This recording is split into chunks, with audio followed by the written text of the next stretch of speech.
The things that I oversee more, Melissa's in more of the research and PR stuff. Aaron's been heading up our decortication machine here the last month and a half.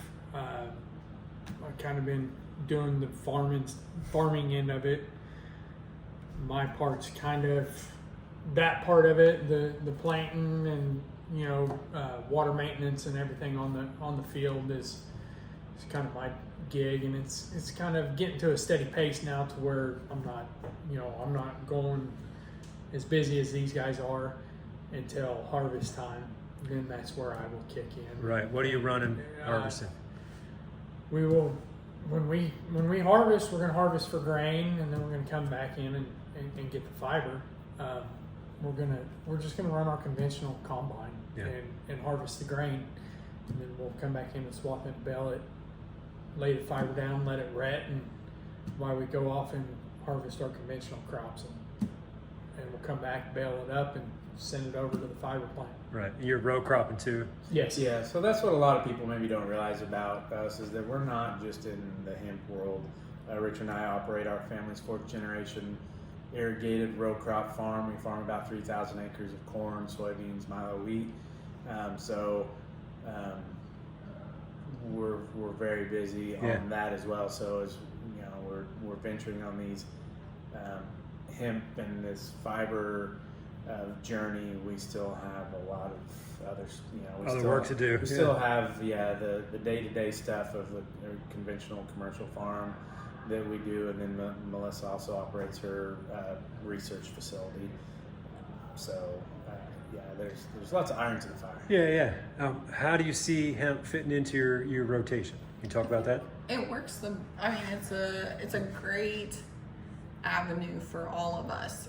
For the farming side, it's another cash crop. It's another commodity that the farm can utilize in terms of rotation, in terms of just utilizing the limited water that we could have on dry years, or a pivot that maybe doesn't have the water output as the others do. For me, it really fits in within the niche research business. And so we all bring such different strengths within our original companies that South Bend was just a natural merger. Okay. The pivot stuff is not something I'm used to at all. We don't have that back east.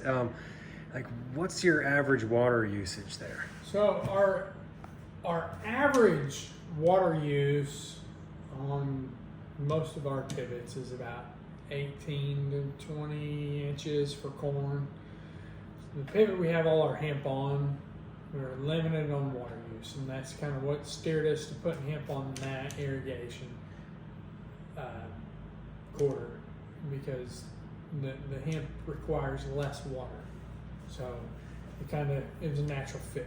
We don't have that big amount of water there. The hemp doesn't take that amount of water to grow, so that's just kind of where it ended up. Okay. So it's a really good fit for a low water pivot. All right. And a lot of people don't realize, and it's different state to state. In Kansas, the state sets the amount of acre inches that you can apply via your pivot.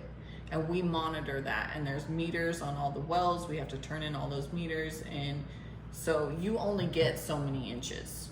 And so you have to use a crop that utilizes those inches to the best of your farming practices. Wow.